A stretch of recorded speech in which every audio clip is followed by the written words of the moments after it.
বলো। একটু কথা শুনেন না আমার দিকে হ্যাঁ হ্যাঁ তাকান। বলো। আম্মা আপনারা আমার কিছু কথা বলার ছিল। হ্যাঁ বলো। আম্মা আমার মনে হয়, আম্মা আপনি কিছু মনে করেন না প্লিজ।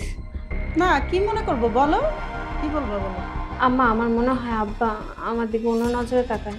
কি বললা? এসব ফাইজলামি কথাবার্তা কোথায় পাইছো?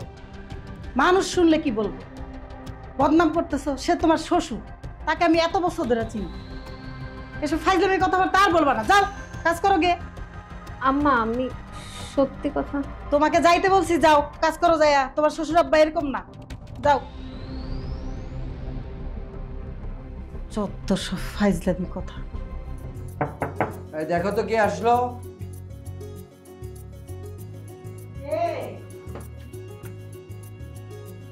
আরে বাবা তুই হঠাৎ করে, এই দেখো তো।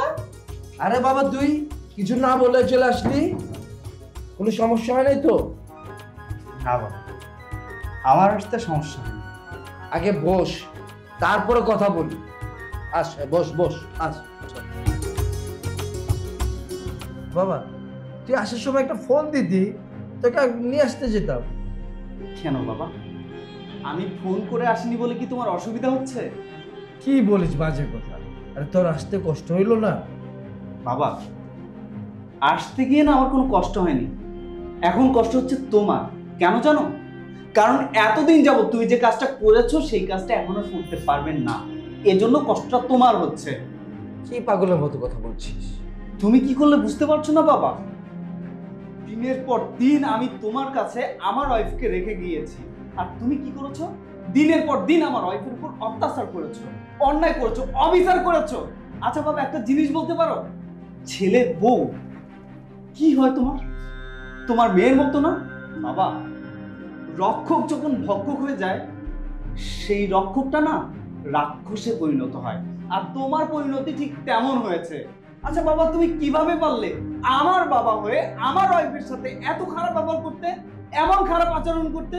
তোমার বিবেক একবার বাধা দিল না? বাবা তুমি কি মানুষ? তুমি কি মনুষ্যত্ব হারিয়ে ফেলেছো? কি পাগলের মতো কথা বলছিস? না বাবা, আমি এতদিন পাগল ছিলাম যখন পর্যন্ত ও আমাকে বলেছে, কিন্তু সেই কথাটা আমি বিশ্বাস করিনি। যেদিন আমাকে ভিডিও পাঠিয়েছে আমি সেদিন বিশ্বাস করে পাগল হয়ে গিয়েছি। আমি ভিডিওটা বের করে কি মাকে দেখাবো? ভিডিও? কিসের ভিডিও? কিসের ভিডিও?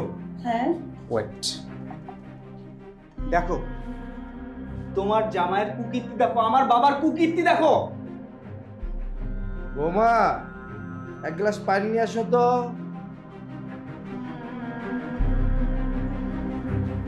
আসি আব্বা।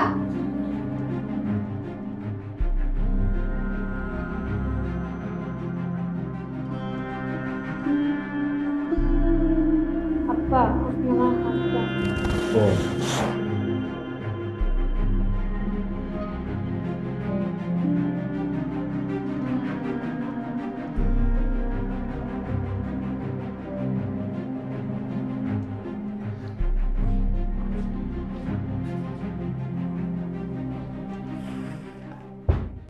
এগুলা কি, এগুলা কি?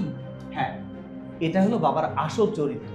আরে আমি সমাজে মুখ দেখাবো কিভাবে? আমি কিভাবে বলবো যে উনি আমার বাবা, যে কিনা আমার ওয়াইফের উপর অত্যাচার করে, আমার ওয়াইফের উপর পুরো নজর দেয়, তার দিকে খারাপ দৃষ্টি দেয়? জানো মা,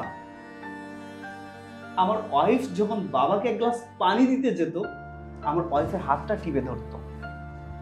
আমার ওয়াইফ যখন জামা কাপড় চেঞ্জ করতো, দরজার ফাঁক দিয়ে সে দেখতো।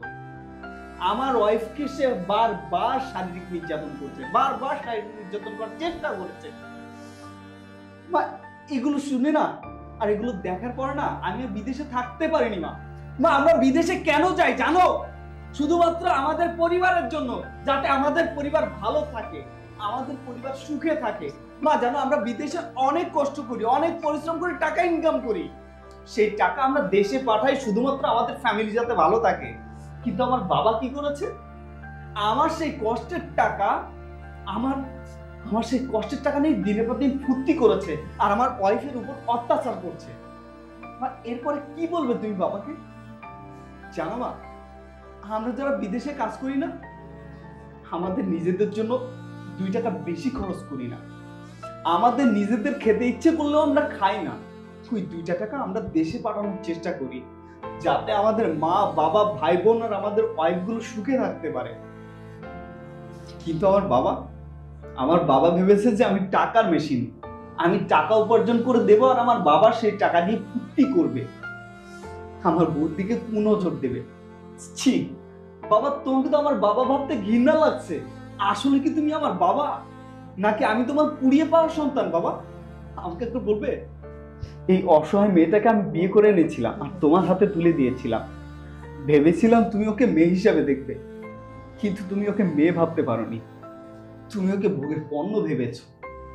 আর যে মানুষ তার মেয়ের বয়সী মেয়েকে ভোগের পণ্য ভাবে, তাকে আমি কোনোভাবে আমার বাবার স্বীকৃতি দেব না। আর আমি এই বাসায় থাকবো না, তোমরা থাকো এই বাসায়। আমি আমার ওয়াইফকে নিয়ে এই বাসা থেকে বের হয়ে যাব। বাবা, আমার ভুল হয়ে গেছে, তুই আমাকে ক্ষমা করে দে। ছি, তুমি এত খারাপ? হ্যাঁ, বৌমা বারবার আমাকে বলছে, আমি বিশ্বাস করিনি যে না তোমার শ্বশুর এরকম না, তোমার শ্বশুর অনেক ভালো। এত পশু, মানুষরূপী পশু, মনটায় চায় ওইটা টুকরো টুকরো করে ফেলাই। বাবা, যে ভুল করে তাকে ক্ষমা করা যায়, কিন্তু যে অন্যায় করে তাকে ক্ষমা করা যায় না। তুমি ভুল করনি বাবা, তুমি অন্যায় করেছো। ভুলের ক্ষমা আছে কিন্তু অন্যায়ের ক্ষমা নেই, তাই তোমাকে আমি ক্ষমা করতে পারবো না। এই, তোমার যা কিছু আছে তুমি গুছিয়ে নিয়ে বের হও, আমরা এখনই এই বাসা থেকে চলে যাব। যাও, গুছিয়ে নিয়ে আসো।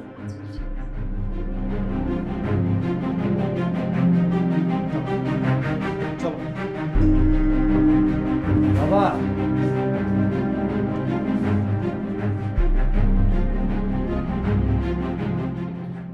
তুমি একটা ইতর লম্পট ছোটলা, তোমার সাথে আমার আর কোনো সম্পর্ক নাই। আমার সাথে আর কোনোদিন কথা বলবো না, আমার কাছেও আসবো না। ফালতু লোকজন।